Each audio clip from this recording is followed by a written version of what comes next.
Good morning. It's the eighth day. I think it's the eighth day of, or maybe it's the ninth day. I've lost track of January 2022. This is the Good Life Meditation. My name is Kurt, and this is Ollie. Let's start. First, a reflection of yesterday.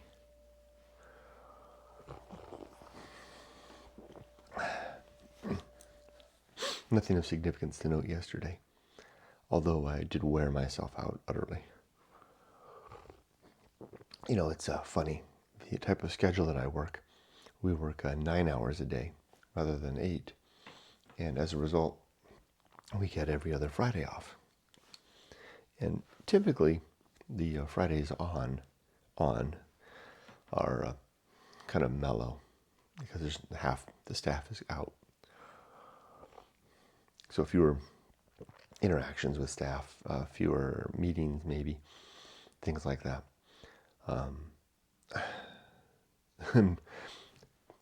But I typically overdo it on those days because it's like a clear shot. Like yesterday, I had no meetings and I had a clear ambition, and I shot for that ambition hard, like a swimmer swimming laps at full speed. And by the end of the day, I was just chalk worn out.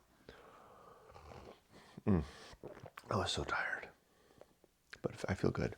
I got a lot done this week. It was a very productive week at work, and when I have a productive week at work, I feel good. But I'm still not doing a good job of the principle of fun. I am the proverbial jack with all work, little or no play. Be nice to adjust that a little bit. I know it's easy to say I can relax and have fun when I retire, but that's a dangerous gamble because I may not know how. And I might lose the ability to learn. And Yumiko picked up on that last night. We went out to pick up pizzas, and she picked up on that I was tired. And I think she would like to encourage me to have more fun. So maybe a trip to Siberia or something. Okay, so that was yesterday. Anything else? Slept like a log. Just the usual, wake up once or twice in the night.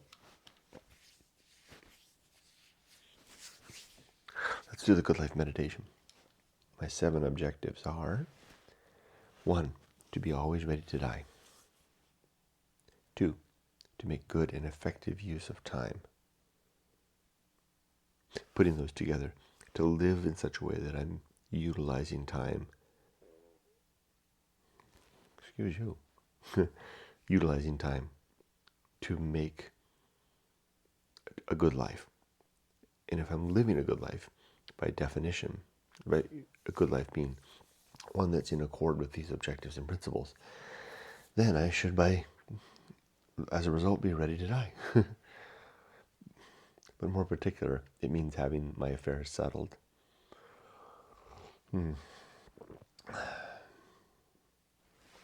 See, I'm so tired from yesterday that I'm off to a rough start this morning. That's why I made some coffee.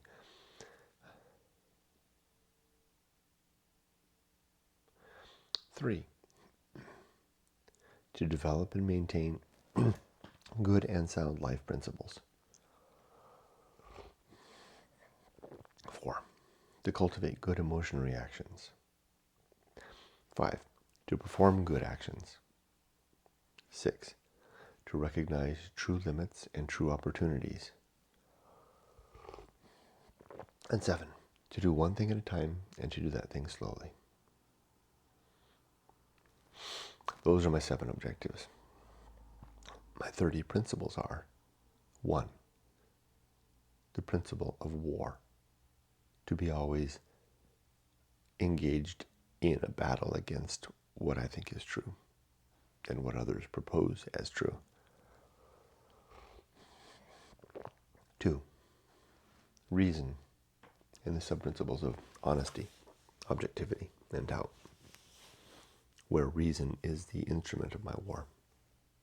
It's how I discern what is true, by discovering what is reasonable.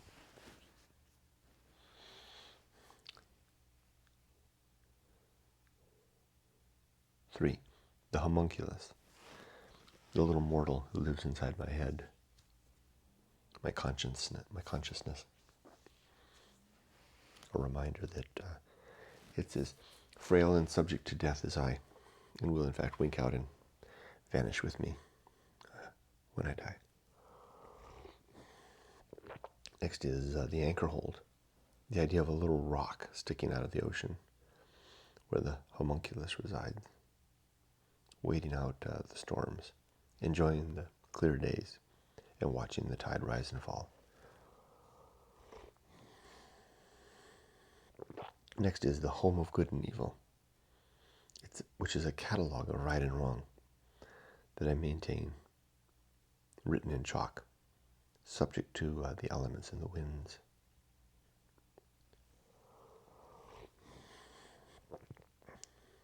And the idea of the home of good and evil, the reason I call it a home is that it lives inside my head.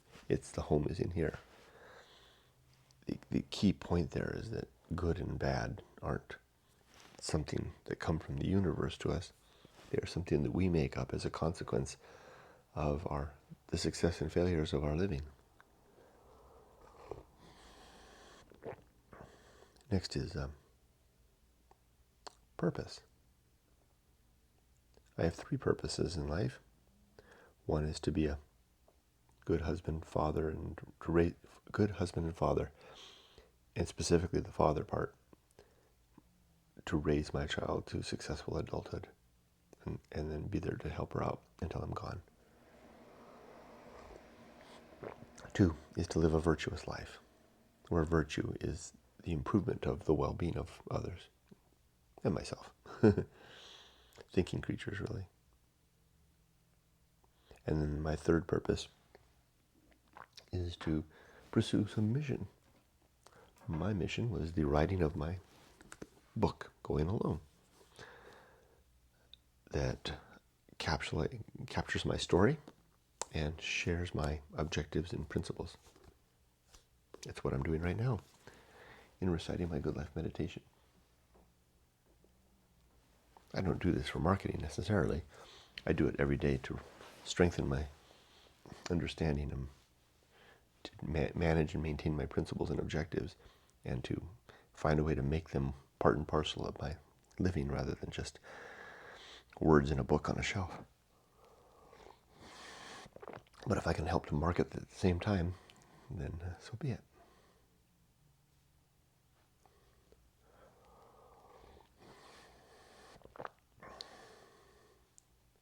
Next is the atomic principle, the idea that everything is made of bits and pieces, flowing and changing and forever transforming. So too you and me. Principle of nature. Everything has some particular nature, and it's good to recognize what that is. Then comes the pirate ride. The suggestion that free will is an illusion. That, strangely, we can choose any option we want, but we would only ever have made the choice that we made. A loosely held belief on my part, because I can't prove it. Defies reason for some reason, because I can't test it. At least I don't know how to test it. But I suspect it's true.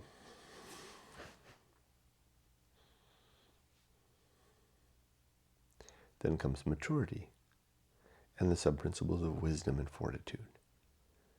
We are mature when we remember what works in our life and what doesn't. And then we have the strength to pursue the better course.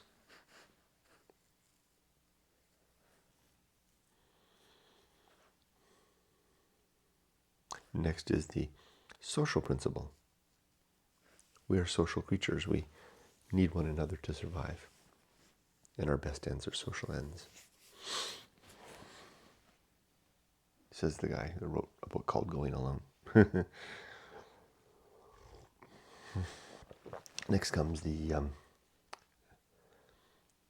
public speaking, the principle of public speaking, a reminder that I should carefully choose my words, just to speak only when necessary. Likewise with writing,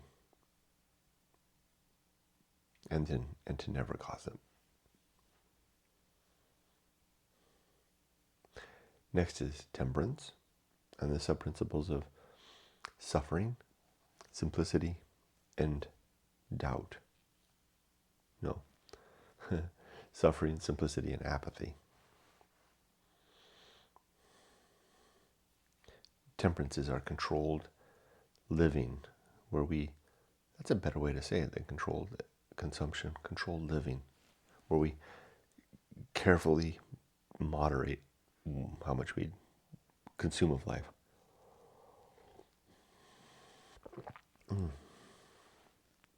Then comes the horror show.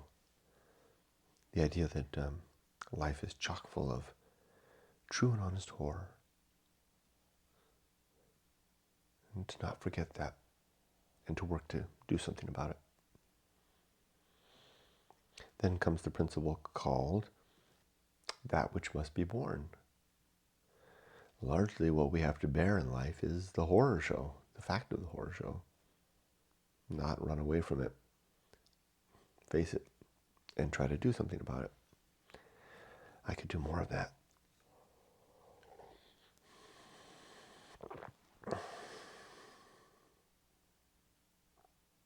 And the sub-principle of hand on the tiller. Steady as she goes.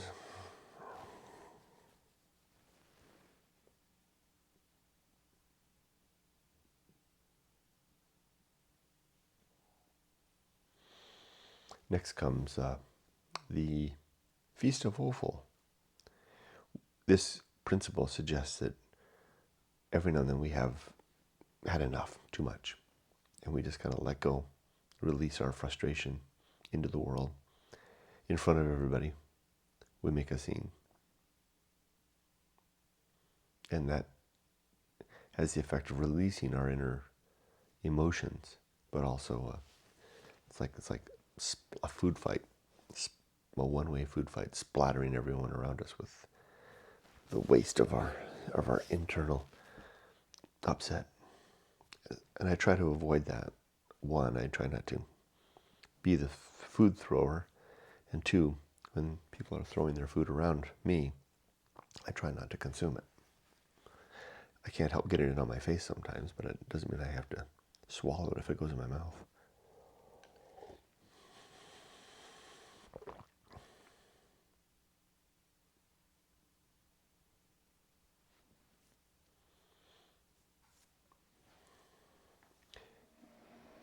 Next are two principles. Distraction and the great indifference. Distraction suggests that we spend our lives distracting ourselves through all the things that we do. Work and play and hobbies, etc. What are we distracting ourselves from? The great indifference, which is the label that I give to the apparent absence of any God or gods. The seeming situation that the universe doesn't give a damn is frankly incapable of giving a damn, and all we have is one another. We don't want to see that. That's why my book is called Going Alone. Going alone is the action of facing that fact and then realizing we have to do something about that. And my response is the good life. So there were two principles right there. Distraction and agency in the great indifference. Next is the best seat in the house.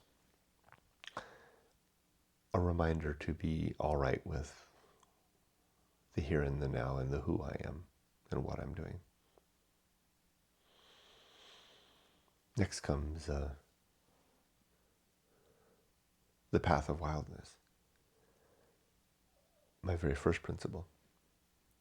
It's a tool and a way of living to break out of a status quo, to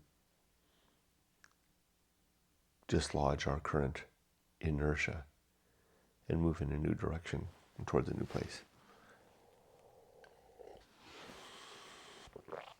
It involves collecting facts, making an assessment about what to do. If we don't have enough facts, then give ourselves more time to get more facts yet. And then make that assessment, attempt the assessment again. Within reason, you can iteratively continue to do this as many times as necessary, but if you don't watch out, you'll consume your life thinking about it, thinking about life. At some point, we've either collected enough facts to make an objective, reasonable decision, or we simply say, I think I've collected enough facts, I've thought about it enough, I'm going to go with my gut. Leading with our gut. That is a tool to break free from the log jam of indecision. And then just go. Or go. Or go. With a recognition that it may be it may be the wrong choice. It may be a bad choice. It may be a choice that leads us to the end of our lives. But at least we're moving forward or backwards. At least we're progressing into new life. Climbing the mountain, the uphill climb, another principle. The next principle is the risk of avoiding risk. The idea that we can incur a curious level of risk by avoiding the risk of answering the question of who we are and what we want to do with our lives.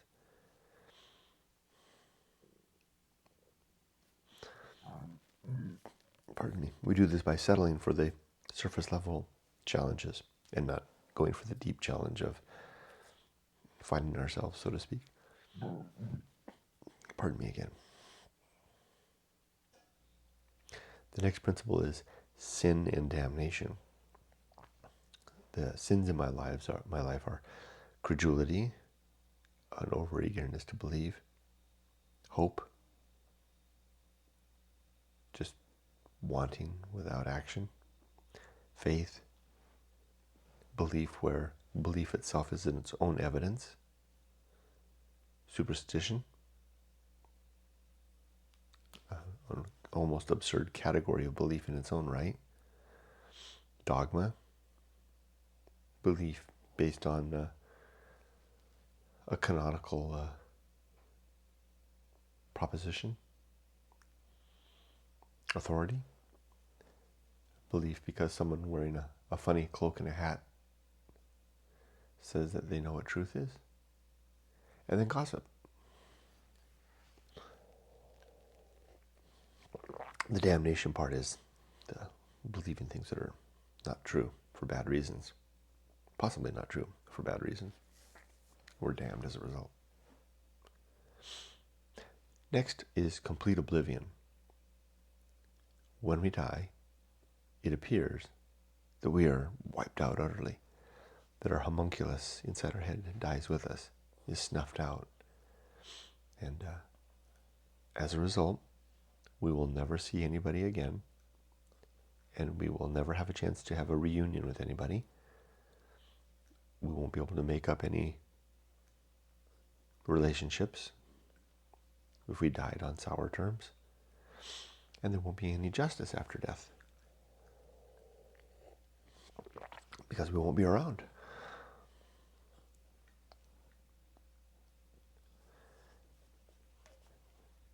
Next is the Great Life Adventure, a recommendation to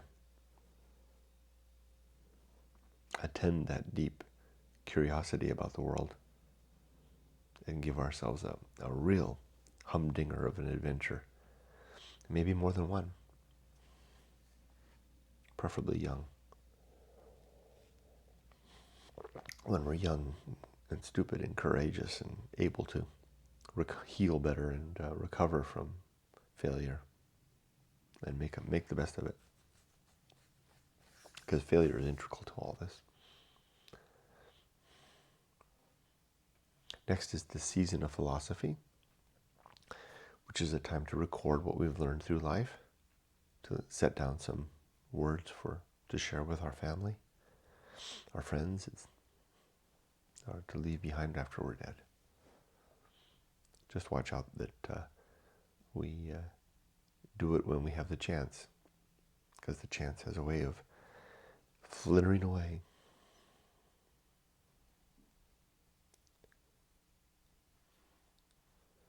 Next is the uphill climb. No, the bullseye aim.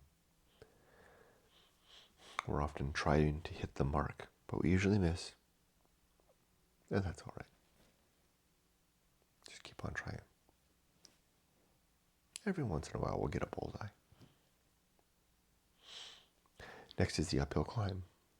Life is this steady march up into and through new life, up into the clouds. Imagine the view up there.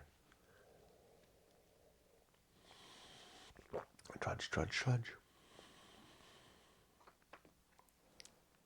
Arena and utility is next. Life is an arena for the exercise of our objectives, our principles in the pursuit of our objectives. And our principles are the tools that we have in that endeavor.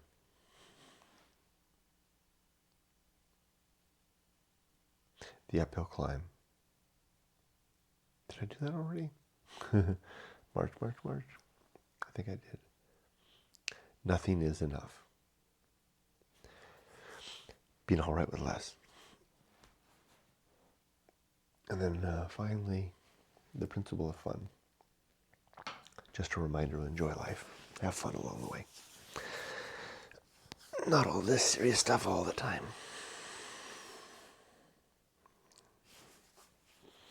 So let's plan the day. Well, there is no plan for today. I don't think we're going to go to Irvine this weekend, I think, because we went last weekend. So pretty much just clean house. Maybe I'll go climb a mountain. I don't know, maybe we can go see a movie or something like that. House cleaning, walking the dogs, maybe have some fun. But sometimes with the days that I don't have anything planned are the tough ones, because they ambush. It's fraught with little potholes of ambush. So,